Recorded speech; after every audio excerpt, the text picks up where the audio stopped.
جی خبر شامل کرتے ہیں فیصل آباد سے۔ ہمارے ڈسٹرکٹ رپورٹر سید احمد رضا شاہ کی رپورٹ کے مطابق عرفہ گرامر اسکول نے حکومتی فیصلے ہوا میں اڑا دیے، پابندی کے باوجود کلاسز جاری۔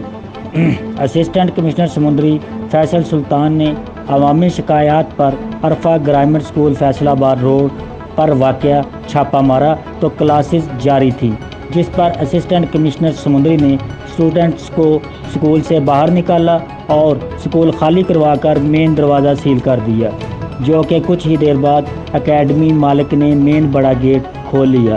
شہریوں کی ارباب اختیار سے التماس ہے کہ یہ لوگ پیسے کی لالچ میں بچوں کی زندگیوں سے کھیل رہے ہیں، ان کی رجسٹریشن منسوخ کی جائے اور انکوائری کر کے پتہ چلایا جائے کہ یہ اسکول کس کی آشیرواد پر چل رہا تھا۔